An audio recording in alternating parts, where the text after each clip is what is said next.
I and he are very good friends. ठीक है, are है, दो लोग हैं तो यहाँ पे आर सही है, वेरी गुड फ्रेंड्स सही है ना। अब देखिए यहाँ पे जो ए वाले ऑप्शन में है क्या यहाँ पे गलत है। आप हमेशा पता होगा कि आपको रूल आपको पता होना चाहिए, जैसे 2 3 1 वाले रूल और 2 सेक्टर्स रूल पता है, जिसमें कि फर्स्ट सेकंड पर्सन पहले होता है, फिर थर्ड पर्सन होता है, फिर फर्स्ट पर्सन होता है। अगर आपको सेकंड पर्सन नहीं है तो इसमें थर्ड पर्सन और फर्स्ट पर्सन पहले होना चाहिए। तो यहाँ पे जो ए वाले पार्ट में क्या होना चाहिए थे, आई एंड हिम की जगह पे होना चाहिए था ही एंड आई होना चाहिए, ही एंड क्या होना चाहिए था, एंड आई। ठीक है, अब जाकर ये चीज़ सही है। ठीक है, अब जाकर ये चीज़ सही है, आपको ही एंड आई करना होगा, he and I are very good friends. ठीक है, ध्यान रखिएगा। क्लियर, तो ये चीज़ आपको ध्यान रखना होगा और बाकी इसमें कुछ इंपॉर्टेंट है नहीं, तो रूल 231 याद रखिएगा। ठीक है, चले आगे बढ़ते हैं। नेक्स्ट क्वेश्चन क्या है, वन शुड लुक आफ्टर। देखिए एक चीज़ तो यहाँ पे लुक आफ्टर एक आपका फ्रेज है, ये क्या है आपका फ्रेज है। तो मैं आपको जानकारी के लिए इसे मैं बता देता हूँ, फ्रेज है जिसका मतलब होता है देखभाल करना। हालांकि ये इसमें कुछ मतलब नहीं बनता एरर में, लेकिन फिर भी आप नोट करना चाहिए तो नोट कर लें, देखभाल करना, लुक आफ्टर का मतलब देखभाल करना। ठीक है, one should look after their parents. ठीक है, वन शुड, एक तो देखिए सबसे पहले सब्जेक्ट क्या आया यहाँ पे वन, और वन के लिए जो होता है प्रोनाउन जो होता है वो दियर नहीं होता है, प्रोनाउन दियर नहीं होता है, बल्कि क्या होता है वंस होगा। ठीक है, ये करेक्ट होगा। तो आप इसके पहले वाले में मैंने वीडियो में बताया था कि वन के साथ जो होगा प्रोनाउन वंस होता है। तो one's look after one's parents means कि हर किसी को अपने अपने पेरेंट्स का जो है ध्यान रखना चाहिए, देखभाल करना चाहिए। ठीक है, नेक्स्ट क्या है question, teachers were instructed to follow an uniform method of evaluation. ठीक है, टीचर्स है, बहुत सारे टीचर्स है तो व लगाया गया। अब चूंकि इंस्ट्रक्टेड एक पैसिव फॉर्मेशन में ये भी सही है, टू फॉलो। ठीक है, टू फॉलो करने के लिए किस चीज़ को फॉलो करने के लिए, यूनिफॉर्म मेथड ऑफ इवेल्युएशन। ठीक है, तो देखिए यहाँ पे यूनिफॉर्म, अब यूनिफॉर्म अगर यूनिफॉर्म को आप देखते हो तो क्या है, इसके पहले ए एन लगा है जो कि गलत है। क्यों, क्योंकि आप यूनिफॉर्म लिखते हैं ना, यू य से शुरू हुआ, ये क्या है कॉन्सोनेंट है। और कॉन्सोनेंट साउंड के लिए मैंने आपको बताया था कॉन्सो, जब कॉन्सोनेंट साउंड रहे तो उसके पहले हम आर्टिकल ए लगाते हैं। ठीक है, ए यूनिफॉर्म देखने को हालांकि लगता होगा कि आपको अरे यू है, ये तो वॉबल है, आपने बचपन में पढ़ा हो ए आई ओ यू के पहले लगा दो ना आर्टिकल, लेकिन नहीं। अब मॉडर्न ग्रामर कहता है आप क्या करेंगे, इसको वॉवेल साउंड और कॉन्सोनेंट साउंड के अकॉर्डिंग आप ए एन का यूज़ करेंगे।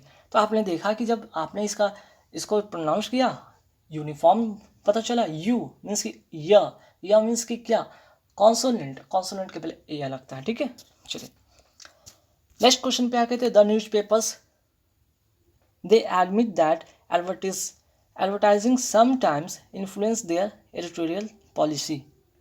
ठीक है, टीचर्स यह तो हो गया। अच्छा ये कौन सा क्वेश्चन आ गया, द न्यूज़पेपर वाला।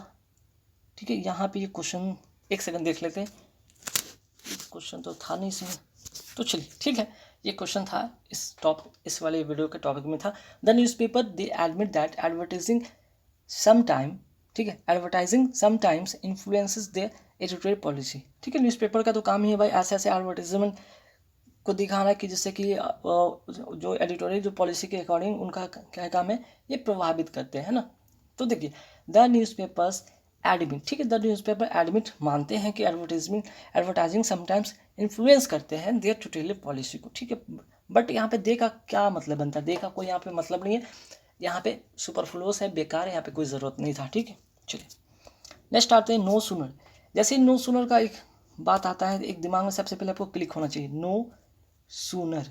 नो सूनर के साथ क्या होना चाहिए, कंजंक्शन के तौर पे आपको दैन आना चाहिए, है ना। नो सूनर के साथ जो कंजंक्शन के तौर पे क्या आना चाहिए, दैन आना चाहिए। अब देख लीजिए नो सूनर के बाद तो यहाँ पे जब दैन कब आना चाहिए, जब आपका कोई नया क्लॉज शुरू होता है। ठीक है, दैन से पहले एक क्लॉज होगा और दैन के बाद एक क्लॉज होगा।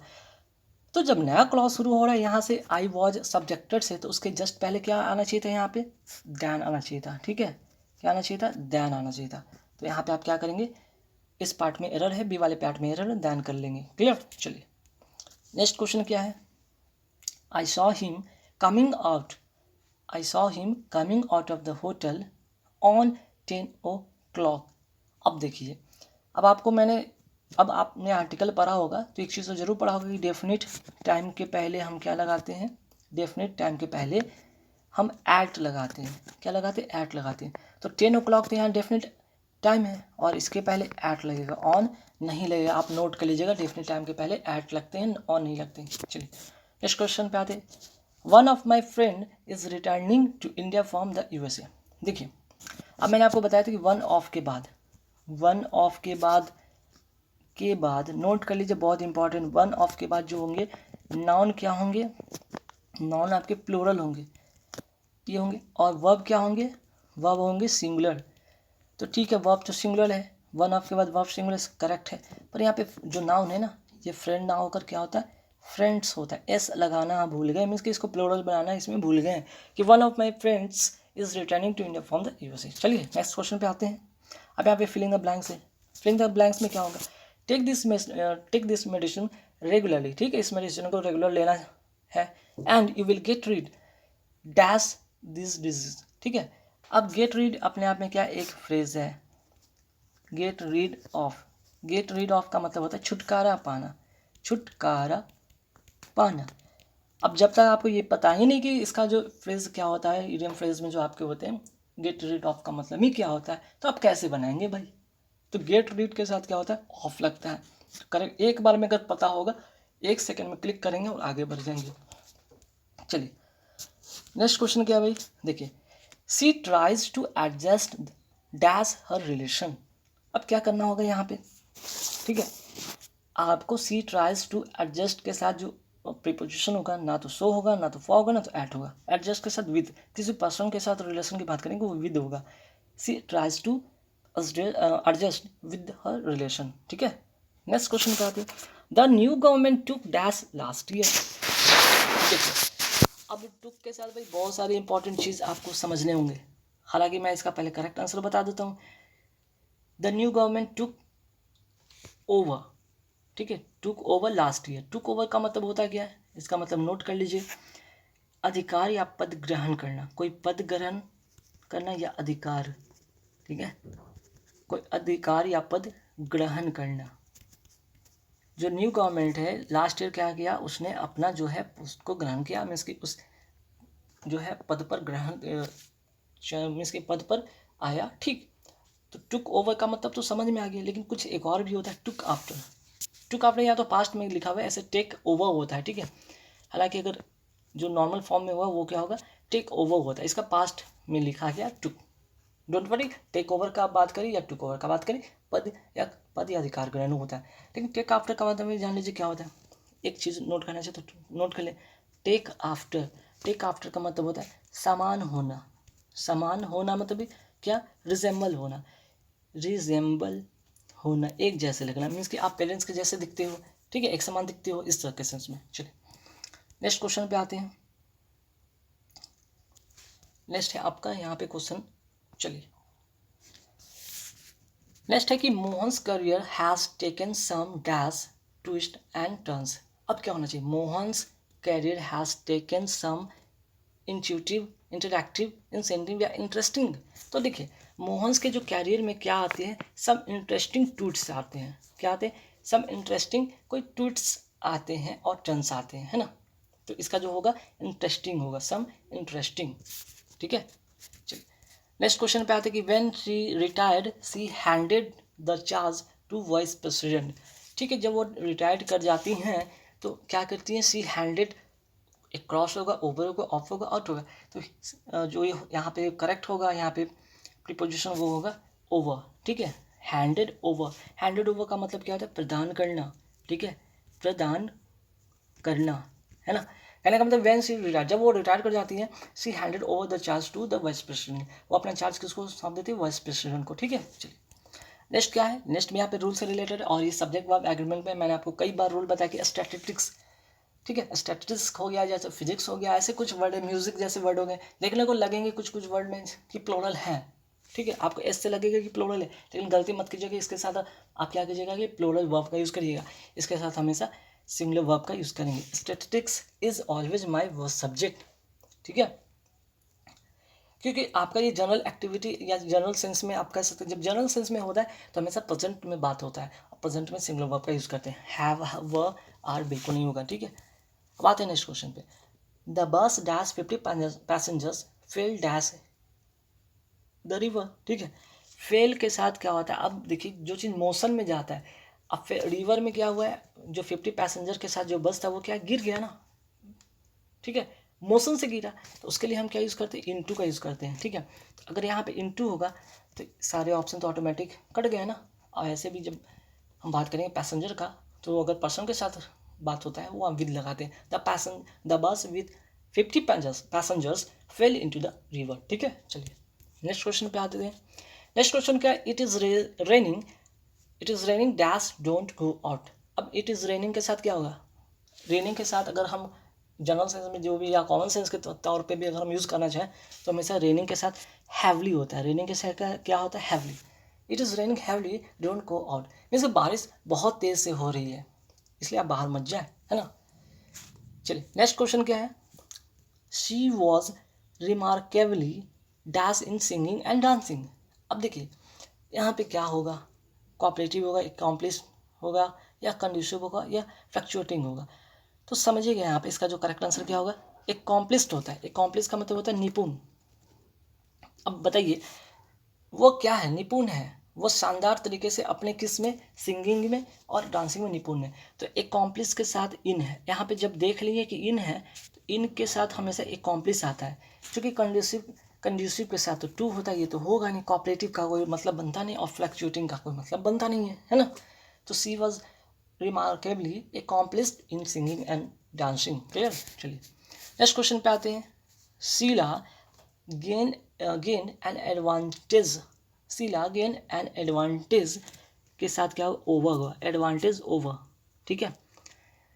तो इसके साथ कभी भी हुआ गेन एडवांटेज के साथ हमेशा ओवर मी लगाएंगे, फ्रॉम अपॉन ये नहीं लगाएंगे, ठीक है, ध्यान रखिएगा। अब आते हैं नेक्स्ट क्वेश्चन पे आते हैं सिनोनिम।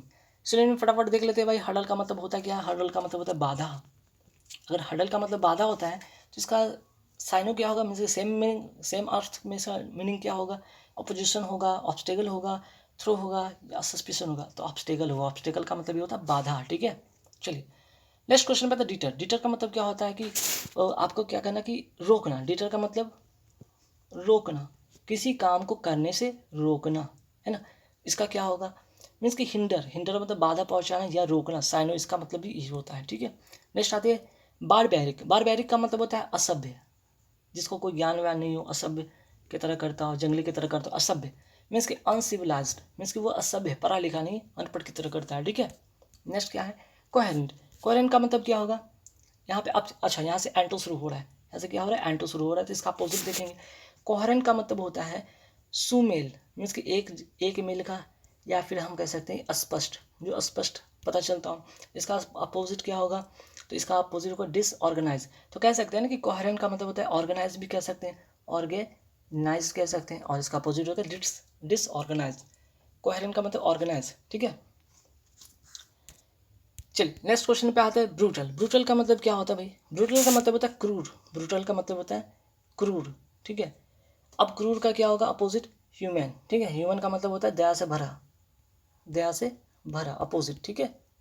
चलिए नेक्स्ट क्वेश्चन पे आते हैं, इंडोलेंट। इंडोलेंट का मतलब क्या होता है भाई, इंडोलेंट का मतलब होता है आलसी, लेजी, ठीक है, आलसी, या जिसको कहते हैं इंग्लिश में लेजी। इसका जो अपोजिट क्या होगा, डिलीजेंट, मतलब मेहनती, ठीक है, मेहनती। नेक्स्ट क्वेश्चन पे आते हैं, यहाँ पे देखिए, अब यहाँ से शुरू होगा इडियम फ्रेज, फटाफट देख लेंगे। The man charge colour when I question him on the location allocation of fund, ठीक है। The man charge changed colour, man का क्या होता है, कलर चेंज हो जाता है, कब हो जाता है, जब उससे क्वेश्चन पूछा जाता है एलोकेशन ऑफ फंड्स के बारे में, तो उसका क्या होता है, मैन का जो चेहरे का जो कलर कैसा हो जाता है, चेंज हो जाता है। मीन्स वो क्या कर जाता है भाई, हैप्पी तो होगा नहीं, क्योंकि ये यहाँ पे नेगेटिव सेंस दे रहा है, और हैप्पी पॉजिटिव सेंस से बिल्कुल नहीं होगा, मोटिवेटिव भी पॉजिटिव सेंस से बिल्कुल नहीं होगा। अब यहाँ पे टर्न पेल होगा या गॉट स्नब्ड होगा। तो यहाँ पे देखिए टर्न पेल का मतलब यहाँ पे समझिएगा कि क्या हो गया, वो क्या हो गया, उससे मतलब वो डर गया, है ना, वो डर गया, या फिर उसका चेहरा पीला पड़ गया। अब क्या जवाब दे, है ना, बोल तो रहा है लेकिन वो कहीं ना कहीं क्या है, वो डरा हुआ है कि चेंज कलर कर गया कलर, मीन्स कि यहाँ पे इसका करेक्ट आंसर होगा सी, ठीक है। और गॉट नम का भी मतलब कहीं ना कहीं एक मीन्स कि क्षुब्ध हो जाना, मीन्स कुछ बोलना ही नहीं है, ठीक है, चुप्पी तो यहाँ पे होगा नहीं, चुप्पी बिल्कुल होगा नहीं, तो ये भी नहीं होगा। ठीक है, बोल रहा है लेकिन उसका जो चेहरा है, बोलने के बाद बोल तो रहा है लेकिन उसका चेहरा क्या है, वो टर्न पीला पड़ गया। बोल रहा है लेकिन पता नहीं वो कैसे बोल रहा है, वो कोई चीज़ स्पष्ट तो बता नहीं पा रहा है ना। चलिए नेक्स्ट क्या है, the mother always insist on keeping the house spick and span. तो पहले तो यहाँ से एक चीज़ और समझिएगा, इंसिस्ट के साथ प्रीपोजिशन क्या लगता है, ऑन होता है, और इंसिस्ट के बाद हमेशा वर्ब का फोर्थ फॉर्म होता है। ठीक है, या ऐसे भी समझिए प्रीपोजिशन के बाद वर्ब का फोर्थ फॉर्म लगता है ना। जो कह रही है तो अलग से चीज़ मैंने आपको सिखा दी रूल। स्पिक एंड स्पैन का मतलब होता क्या है, mother always insist on keeping the house. अब हाउस को अगर कीप करना है, कीप रखना है, कैसा रखना है, सेफ, ओपन, लॉक्ड नहीं, हमेशा टीडी रखना, साफ सुथरा। टीडी का मतलब साफ सुथरा, घर को साफ सुथरा ही तो रख रहे हैं ना। चलिए नेक्स्ट क्वेश्चन में आते हैं 20 number, question number 27। She is scrutinising hard for the final examination. अब देखिए यहाँ पे क्या होगा, अब कोई अपना फाइनल एग्जाम देने जा रहा है तो क्या करेगा, हार्ड क्या करेगा, स्क्रूटिनाइजिंग नहीं करेगा। स्क्रूटनी का मतलब ही होता है, या स्क्रूटिनाइजिंग मतलब जांच करना। ठीक है, जांच करना, तो जांच करने के सेंस में बात नहीं हो रहा है, बल्कि यहाँ पे रिवाइजिंग की बात हो रही है, रिवाइज कर रहा है ना। सी इज रिवाइजिंग हार्ड, वो अपने जो सब्जेक्ट पढ़ी थी उसको रिवाइज कर रही है। ठीक है, चलिए नेक्स्ट क्वेश्चन पे आते फटाफट देखते हैं। देखिए नेक्स्ट जो क्वेश्चन है कि since she is directing the play for quite some time she knows the actor really well since he is directing the play for quite some time। ठीक है, वो डायरेक्टिंग कर रही है प्ले फॉर क्वाइट समवन। ठीक है, तो यहाँ पे क्या होना चाहिए भाई, देखिए यहाँ सेकंड पार्ट तो यह प्रेजेंट इंडेफिनिट में है, प्रेजेंट इंडेफिनिट में है ना, प्रेजेंट इंडेफिनिट में। ठीक है, अब तो इसका जो पहला जो क्लॉज होगा क्या होगा, सिंस सी हैज़ बीन होगा क्या, सिंस सी हैज़ बीन होगा क्या, या फिर सिंस ही वॉज डायरेक्टिंग होगा क्या, या सिंस सी हैज़ डायरेक्टेड होगा क्या। तो देखिए यहाँ पे क्या होगा समझिएगा, यहाँ पे जो आपका होगा एक तो हो गया कि ठीक है प्रेजेंट में हो रहा है, वेरी गुड, यहाँ पे कोई दिक्कत नहीं है ना, बातें तो ठीक है। अब यहाँ पे जो चीज़ें होगा, since she has been directing करें या ना करें या क्या करें, तो देखिए एक चीज़ यहाँ पे कॉमन, ये तो समझ में आएगी प्रेजेंट इंडेफिनिट। ठीक है, लेकिन पहला जो क्लॉज होगा ना यहाँ पे समझेंगे, for quite some time, for और सिंस होता है तो पता है ना क्या होता है, फॉर और सिंस के लिए जब भी यहाँ पे चीज़ें होगा, मीन्स कि फॉर टाइम से पता चल रहा है कि प्रेजेंट कंटिन्यूस है। फॉर टाइम से क्या पता चल रहा है, ये प्रेजेंट कंटिन्यूस है, तो प्रेजेंट कंटिन्यूस के लिए वाज होगा नहीं, पैसिव फॉर्म में टेंशन में होगा नहीं, तो सिर्फ होगा ए नंबर आंसर। ठीक है, ए नंबर इसका ऑप्शन होगा। Since she has been directing the play for quite some time she knows that actress really well. ठीक है, चलिए नेक्स्ट क्वेश्चन क्या भाई, you can borrow my laptop as long as you promise not to misuse it. ठीक है, आप laptop को ले जा सकते हो, ठीक है, बशर्ते, ठीक है, आप लैपटॉप को ले जा सकते हो जब तक कि आप ये प्रॉमिस ना करो। ठीक है, हालांकि एज लॉन्ग की बात करें या सो लॉन्ग की बात करें, इसका मतलब होता है जब तक के सेंस में होता है, जब तक कि आप प्रॉमिस नहीं करते हो कि आप इसका मिसयूज़ नहीं करेंगे, है ना, या नहीं करते हैं। अब देखिए यहाँ पे क्या करेक्ट करना होगा, यहाँ पे एज लॉन्ग एज सही होगा कि सो लॉन्ग एज सही होगा, इसका जो करेक्ट आंसर होगा वो होगा सो लॉन्ग एज होगा। समझिएगा ध्यान से, जब हम एज लॉन्ग एज का यूज़ करते हैं तो ये कंपैरेटिव सेंटेंस में इसका यूज होता है। किस में होता है, कंपैरेटिव सेंटेंस में। ठीक है, कंपैरेटिव सेंटेंस में, यहाँ तो कंपैरेटिव है नहीं ना, यहाँ तो कंपैरेटिव नहीं, तो उसके लिए हम क्या करेंगे, सो लॉन्ग एज का यूज़ करेंगे। ठीक है, सो लॉन्ग एज का यूज़ करेंगे, ध्यान रखिएगा, क्लियर। चलिए नेक्स्ट पे आते क्वेश्चन। नेक्स्ट क्वेश्चन क्या है कि this is the late edition of the Shakespearean play which was originally published in 1603। ठीक है, अब देखिए यहाँ पे एडिशन जैसे ही दिखता होगा, आप कभी बुक लेने जाते हैं या तो कुछ ऐसा चीज़ देखते हैं एडिशन से सेंस में, तो क्या होता है, लेट एडिशन तो थोड़ी होता है ना, लेटेस्ट एडिशन होता है ना, लेटेस्ट क्या होता है, लेटेस्ट,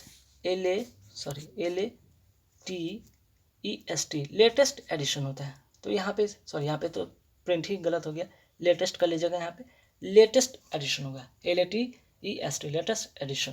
क्लियर। अब आते हैं नेक्स्ट क्वेश्चन पे, वन वर्ड सब्स्टिट्यूशन फटाफट देखते हैं।